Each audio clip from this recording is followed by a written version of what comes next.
key to the spar gauge is the 7-10-7 ratio.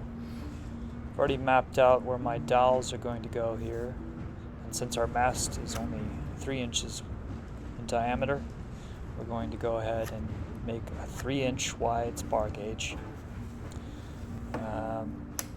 7/8 between the dowels and the pencil, and 10/8 between the two pencils, and as it turns out, the pencils are 5/16 in diameter. I'm going to go ahead and map those suckers out. Look at that. It's beautiful. Yeah, darken those lines.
So here you can see the beauty of the spar gauge. As the mast changes in thickness, the gauge swivels and maintains the ratio, which leaves you with even facets all the way through, which is a magic I don't quite understand. But I bet this guy does.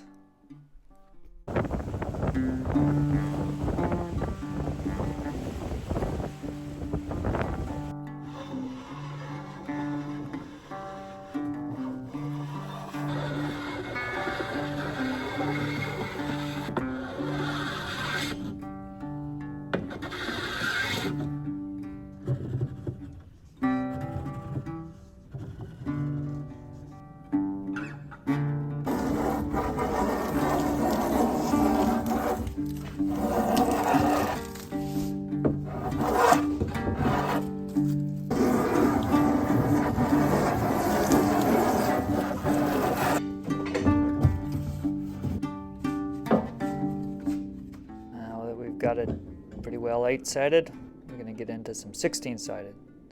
I already made a little mark for one side of the facet here with this handy dandy gizmo. And I'm marking all 8 sides all the way down the whole length of the spar. See there? That's looking good.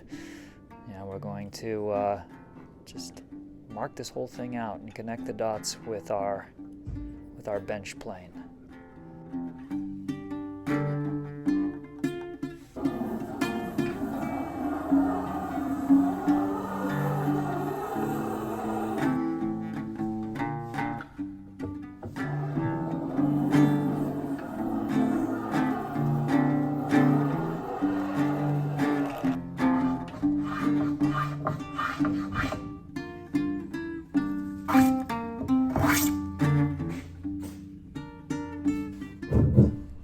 Why stop at 16 sides when you could have 32? The lights are turning off, everybody's going home, but here I am, chalk all over my hands, just looking crazier by the day.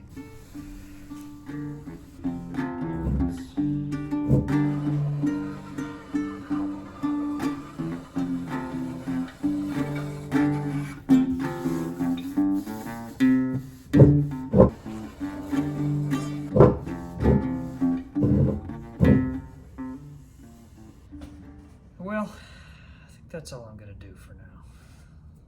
Next episode, we'll sand this thing down, oil it up, rig it up. We should be ready to sail. Beautiful. If I had a wooden dory, I'd leave my trouble behind. I'd row the bay and sweetly say, come sail and drink wine. And if I had a wooden dory that was built so long ago, I'd cast from shore and go explore in the wild.